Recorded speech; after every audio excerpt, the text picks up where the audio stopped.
Vamos a ir a la palabra del Señor y les voy a invitar al libro de Mateo, capítulo 24, verso 37. Mateo 24, 37.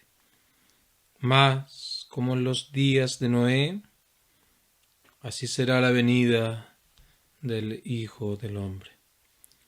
Y nuestro tema para esta tarde se titula ¿Qué pues haréis al final? ¿Qué pues haréis cuando el fin venga? Y el versículo que leíamos nos habla acerca de la venida de Cristo, más como en los días de Noé, así será la venida del Hijo del Hombre. Ahora es importante que vayamos a la Biblia para poder darnos cuenta que las Sagradas Escrituras nos presentan dos venidas de Cristo.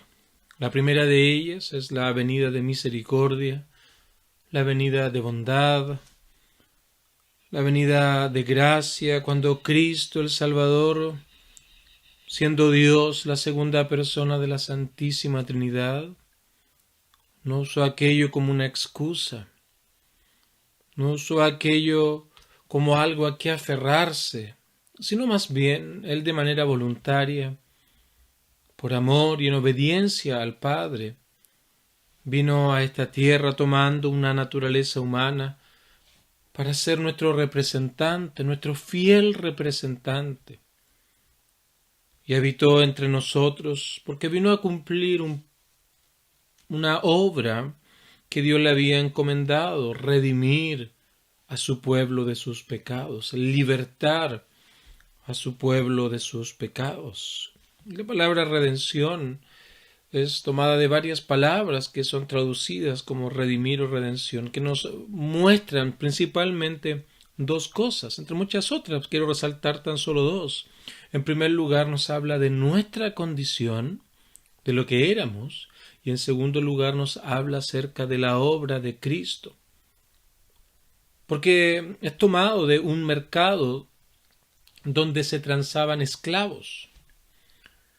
Y entonces había un acto de sacarlos de aquel lugar, sacarlos fuera de ese mercado para que fueran libres, pero mediante el pago de un rescate.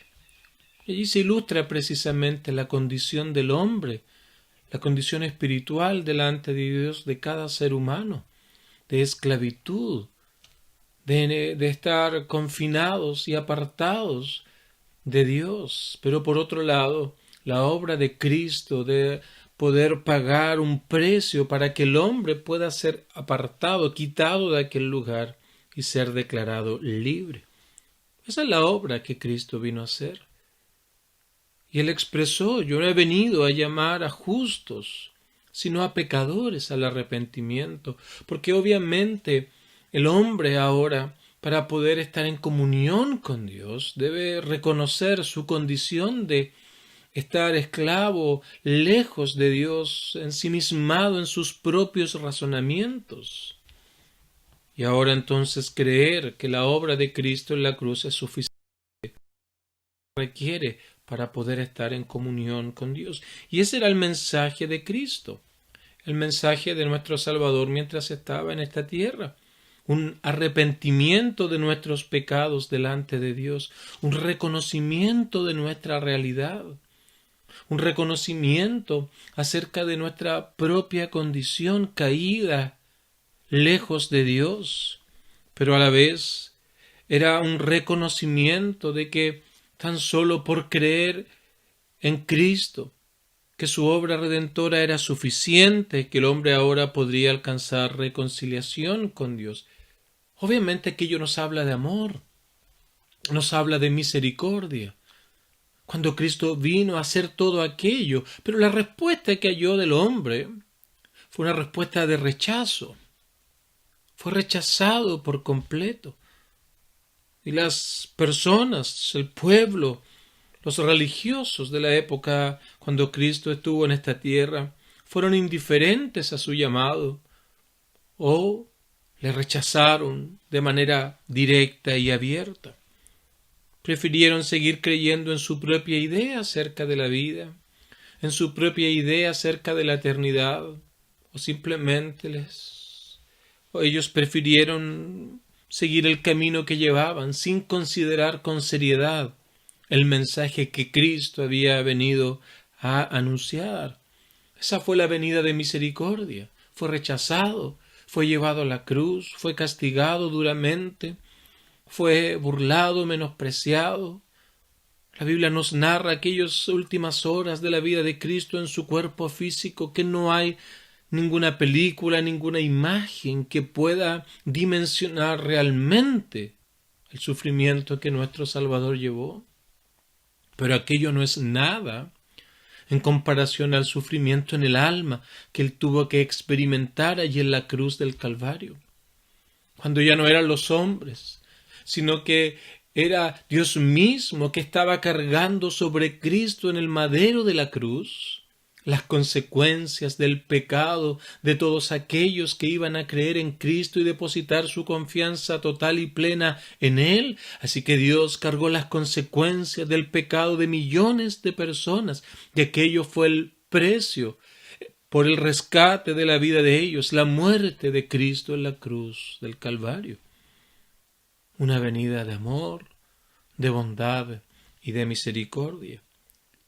Pero también la Biblia nos habla de otra venida de Cristo, cuando Él va a venir a juzgar ahora a los vivos y a los muertos. Va a venir en gloria y majestad, ya no va a nacer en un pesebre, ya no de manera humilde, ya no para ser rechazado, sino ahora la segunda venida ha de ser una venida de juicio. Y precisamente de esta segunda venida es que nos habla el pasaje que nosotros leíamos, cuando el Hijo de Dios ha de venir, ha de establecer su trono, y todas las personas, toda la raza humana, de toda nación, pueblo y lengua, de toda la historia de la humanidad, se ha de presentar delante de Él ahora, para dar cuentas delante del único y gran Dios. Esa es la venida de juicio que estamos esperando. Ahora no sabemos cuándo es. De hecho, cuando leemos el versículo número 36, dice: pero del día y la hora nadie sabe. Muchos han aventurado decir fechas, pero aquello es un error, y es un error garrafal, porque básicamente y con claridad la Biblia dice que aquello no lo puede saber ningún hombre. Pero lo que sí es claro es que no es una venida de misericordia, no es una venida de gracia, no es una venida de bondad, porque aquello se ha manifestado en su primera venida. Ahora solo queda presentarnos delante de Él para poder dar cuentas de nuestra vida. Ya que hay dos posibles veredictos. Tienes a Cristo, has venido delante de Él, te has arrepentido de tus pecados, has confiado en Él como el único medio por el cual estar en comunión con Dios. Si tú tienes a Cristo, tienes vida eterna para ti. Será un juicio absolutorio, de tal manera que podrás estar eternamente delante de Dios. Pero por otro lado, si tú no tienes a Cristo, si no te has arrepentido, si no has confiado en Él para salvación de pecados, si no lo tienes a Él, no hay vida eterna para ti. Solo estar desterrado por siempre y para siempre de la presencia de Dios, bajo la justa ira de Dios allí en el infierno. Una venida de juicio. Pero todo esto, la verdad es que a la mayor parte de la gente no le interesa. Es indiferente, no piensan, no razonan con respecto a estas cosas. No hay mayor preocupación por la eternidad. Cuando vienen preguntas acerca de dónde pasarás la eternidad, la verdad es que no hay mayor interés.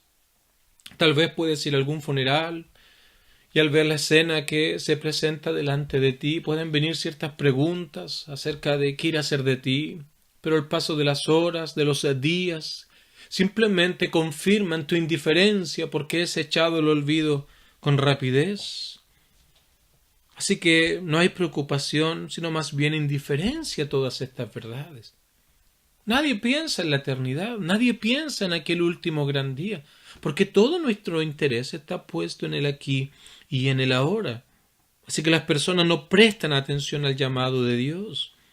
Y ahora Mateo nos ilustra precisamente la manera en cómo la gente es indiferente y la razón por la cual las personas no prestan ningún tipo de interés o de atención en relación a estas verdades tan importantes y relevantes. Mira, vamos al verso 37. Más como en los días de Noé, así será la venida del Hijo del Hombre, como en los días de Noé. ¿Qué pasaba en los tiempos de Noé, antes del diluvio? ¿Cuál era el estado de las personas, de la sociedad en aquella época, que representa tan bien la época en la que Cristo dijo estas palabras, pero que también representa de manera tan clara la realidad de nuestra propia época? ¿Será que en estos tiempos es igual? Y vamos al verso 38, donde se nos responde lo que estaba precisamente ocurriendo en los días de Noé. Porque como en los días antes del diluvio, estaban comiendo y bebiendo, casándose y dando en casamiento hasta el día que Noé entró en el arca, comiendo, bebiendo, casándose y dándose en casamiento. Queridos hermanos, aquello simplemente es una descripción de una vida sin ningún interés en las cosas de Dios.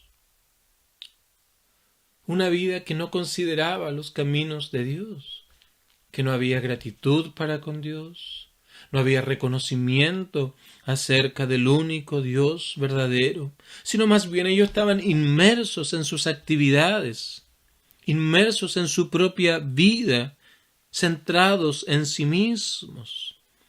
Y de hecho, cuando leemos en el libro de Génesis, en el capítulo número 6, justo antes del diluvio, para que comprendamos un poco más en el aspecto más práctico acerca de qué significaba este estilo de vida, creo que nos va a presentar una realidad que es muy actual. Es una realidad que podemos nosotros comprobar día tras día, semana tras semana. Cuando junto antes del diluvio, en esa era prediluviana, se dice lo siguiente acerca de la raza humana: la maldad de los hombres era mucha en la tierra, y todos los designios de los pensamientos del corazón de ellos era de continuo solamente al mal. Esa era la manera en cómo las personas vivían. La maldad era mucha. Todo se había vuelto en contra de las leyes morales de Dios, en contra de las leyes perfectas y santas de Dios, y ahora más bien los pensamientos, los diseños, los objetivos del corazón de los hombres era de continuo solamente al mal. Y es obvio que hoy día aquello lo vemos con claridad. Una sociedad anticristiana, una sociedad ante los valores de Dios, ante verdades absolutas, ante una moralidad divina, porque han tratado de redefinir, porque esos pensamientos están continuamente apartándose más y más de Dios. Y esto lo ves día tras día. Bajo una aparente normalidad, bajo ciertas ideologías que ante muchas personas son tan atractivas, se esconde simplemente un corazón que piensa, que razona, que argumenta, que diseña cosas que están alejándose más y más y más del plan divino. Así que estos hombres en la época de Noé, antes del diluvio, ignoraban por completo las advertencias de Dios a través del predicador Noé. Hablaba de un diluvio y no había llovido hasta esa época. Era algo desconocido para ellos, no sabía de qué hablaba. No estaban interesados en poder conocer por qué aquello que se anunciaba iba a venir. No veían ningún peligro, no había ninguna situación aparente que podría venir en relación a lo que Noé estaba hablando. Pasaban las semanas, pasaban los años, veían que Noé estaba construyendo una embarcación y no entendían las razones de por qué aquello, mientras también anunciaba el juicio que iba a venir. Pero para estos hombres aquello no tenía ningún sentido. Y lo increíble de esto es que no solo eran personas adultas o ancianos, sino también allí habían niños y jóvenes inmersos en esta filosofía de la vida. Dime si no es una representación perfecta de lo que hoy día ocurre en la sociedad. Toda la sociedad se está volcando en contra de los diseños divinos. Se han volcado en contra de los diseños de Dios para el matrimonio, para las relaciones amorosas, para lo que significa una familia. Y todos ellos han cambiado una y otra vez, llevando definiciones nuevas en contra de la Biblia, como que aquello no fue diseñado por Dios, sino es un constructo social, porque todo lo que buscan es apartar a Dios de todo aquello, de tal manera que puedan redefinir toda la moralidad que ha establecido de manera absoluta Dios en su palabra. Niños, adultos, ancianos, preparados para pensar de esta manera, guiados para tener el mismo pensamiento de continuo solamente al mal. Y ellos entonces no querían aceptar la idea del juicio, de que un día iban a tener que dar cuenta delante de Dios. Todo eso ocurría en los tiempos de Noé. Todo aquello ocurría en los tiempos de Cristo. Y todo aquello ocurre en nuestra propia época. No podemos negarlo. No podían entender, no querían comprender, porque todo lo medían, todo lo pensaban con respecto a lo que podrían lograr en este mundo para su propio placer, para su propio beneficio. No pensaban en la eternidad, no pensaban en las consecuencias del estilo de vida que llevaban, y menos pensaban que un día tendrían que dar cuenta delante de Dios. Y eso dice el verso 39. Ellos no entendieron, no comprendían, no creían todo lo que Noé por años y décadas anunció, predicó, advirtió. Pero llegó el día en que lo que Noé anunciaba vino. Y así lo dice el verso 39. No entendieron durante décadas, pero llegó un día en que el diluvio vino y se los llevó a todos. El problema es que entendieron demasiado tarde. Ya no había nada más que hacer.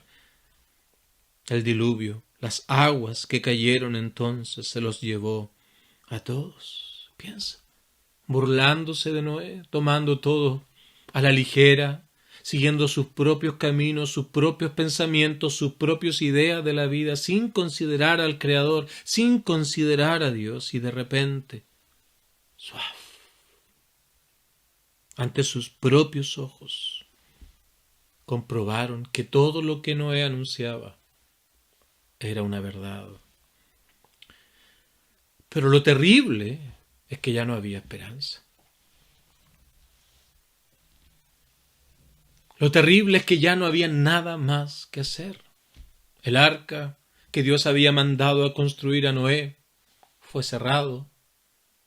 Y ahora simplemente aquellos hombres iban a quedar a expensas del agua que iba a cubrir la tierra, se los iba a llevar y finalmente el juicio de Dios iba a venir sobre ellos por la maldad de su corazón.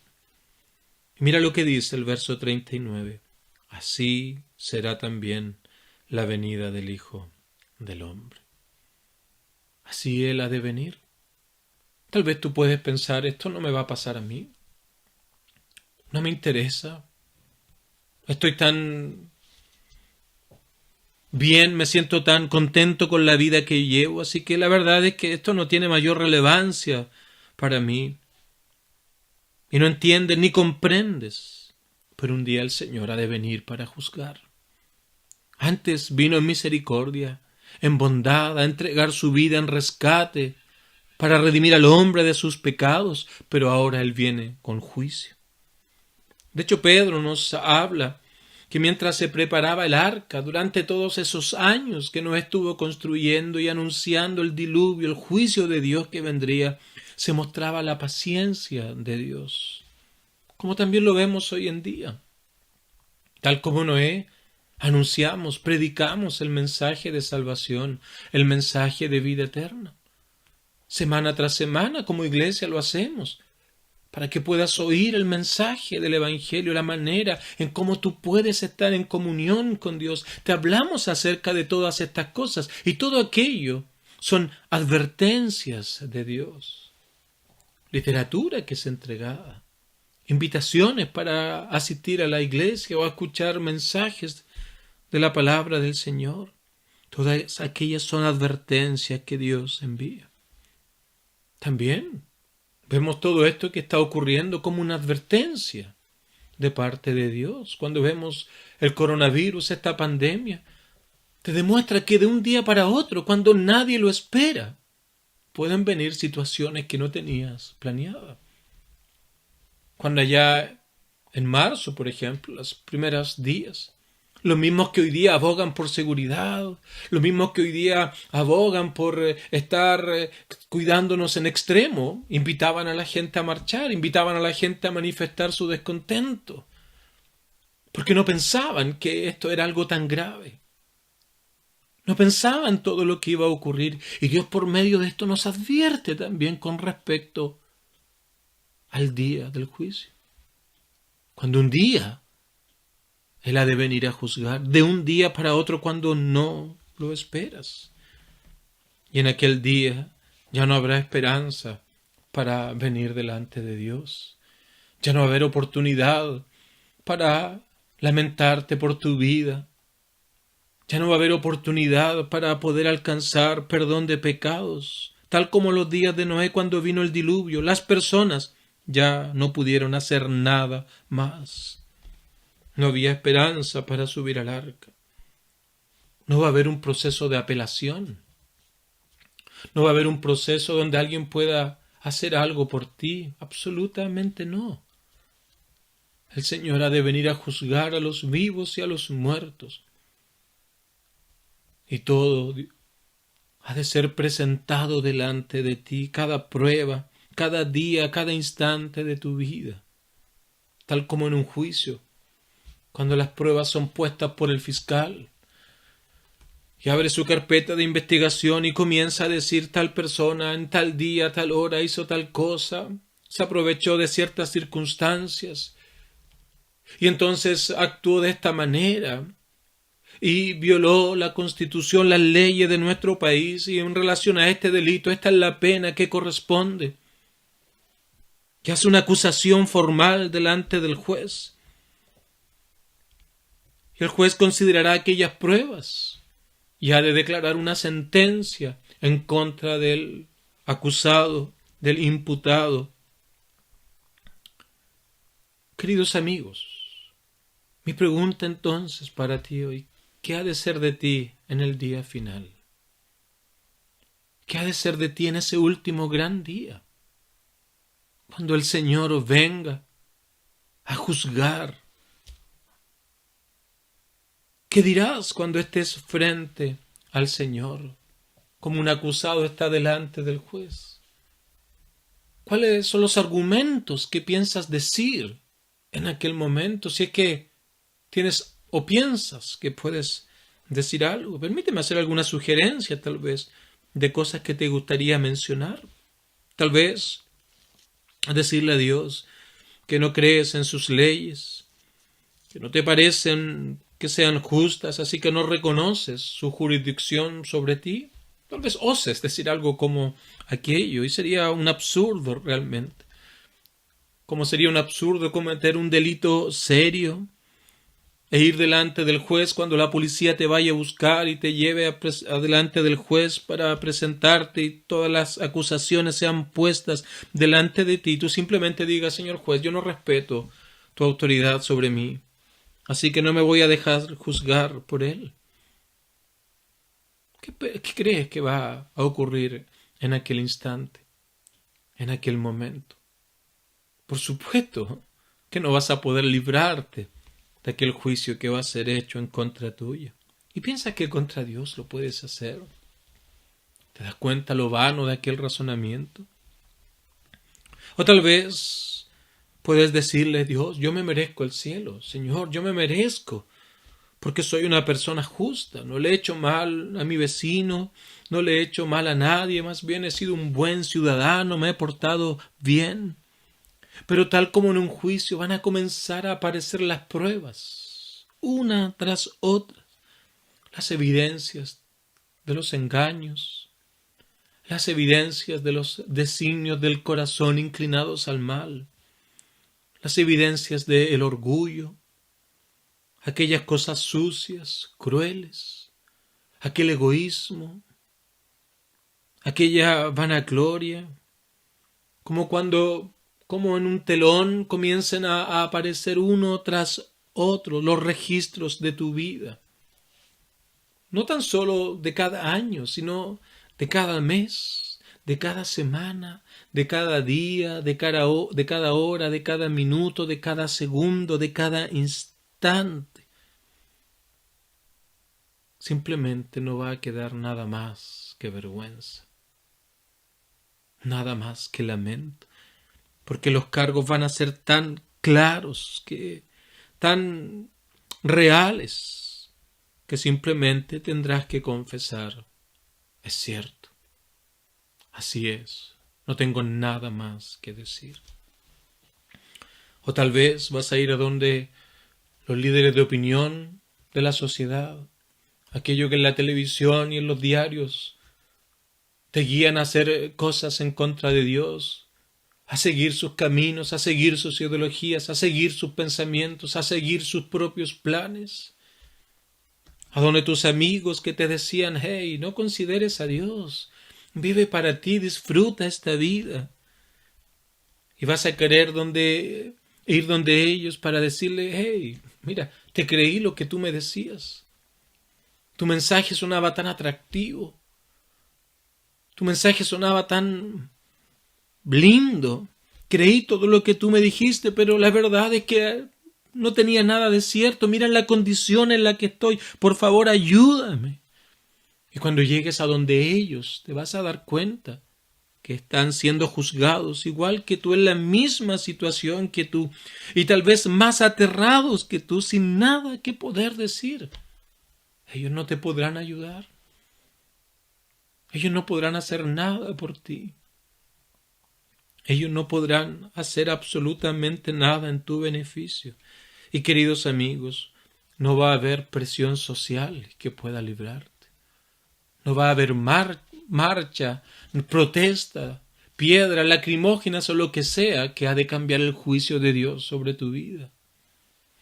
No va a haber abogado, por muy famoso que sea, que pueda prestarte ayuda, que pueda prestarte su conocimiento para poder librarte del juicio de Dios. Y mi pregunta una vez más, entonces es, ¿qué harás cuando llegue el final?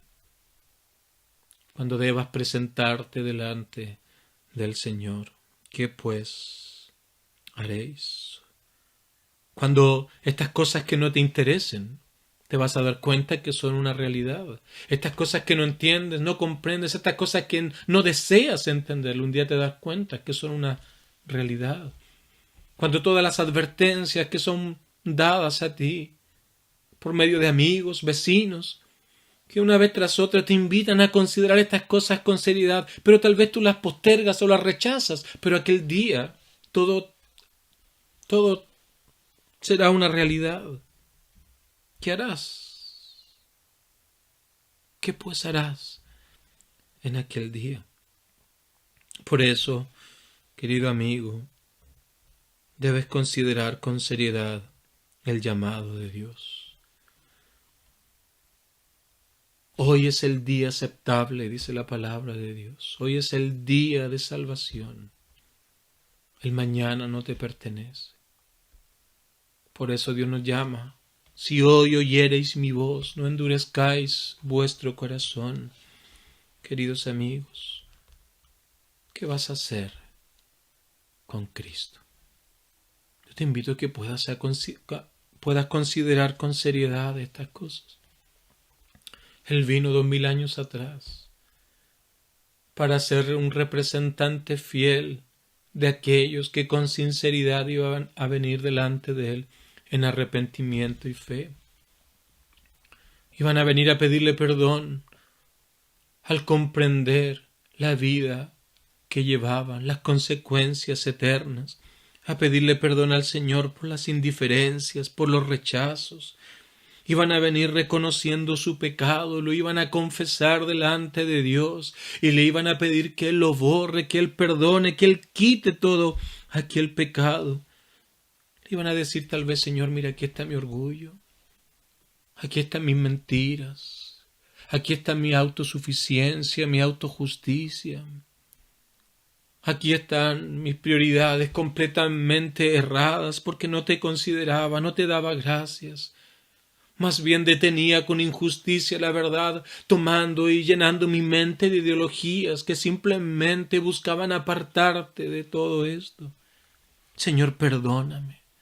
Fui un necio, pero reconozco que es mi pecado, reconozco que es mi maldad y entiendo que hoy tú tienes poder para transformar. Ha de llegar un día donde esto no va a ser posible, pero te doy gracias porque hoy día puedo comprender que puedo alcanzar perdón de pecados. Señor, perdóname. Señor, perdona todo esto. Y sé que debo pagar por todo esto. Pero sé que Cristo lo hizo en la cruz del Calvario y yo me aferro a aquello. Yo creo que Él lo hizo por mí. Yo creo que Él pagó el pecado, mi pecado allí en la cruz del Calvario, para que no solo yo sea perdonado, para que no solo yo sea rescatado y libertado del pecado, sino para que tenga también acceso a tu trono de gracia, de tal manera que cuando me presente en aquel último día delante de ti, yo pueda tener un juicio absolutorio y pueda estar para siempre disfrutando de las bendiciones eternas que tú has preparado para todos aquellos que han confiado en Cristo como su único Salvador y Señor. Si eres sincero, la Biblia dice que Él te recibirá. El que Él viene, Él no le echa fuera. Pero hoy es el día, hoy es el tiempo, hoy es el momento oportuno. El día de mañana no te pertenece. El final viene. Y mi pregunta es: ¿qué pues haréis cuando llegue aquel día? Si tú tienes a Cristo, si tú has venido delante de Él, para ti entonces hay vida eterna, hay paz, hay acceso al cielo para siempre, por siempre. Pero si tú eres como estos hombres en los tiempos de Noé, el juicio ha de venir y en aquel instante ya no va a haber esperanza de vida eterna para ti. Dile al Señor que te ayude a creer todo esto, que te dé una nueva vida, te haga una nueva persona con nuevos deseos, con nuevos pensamientos, con un nuevo objetivo en la vida, un objetivo de vivir en obediencia a Él. Una vez más reitero la pregunta: ¿qué pues haréis cuando llegue el final?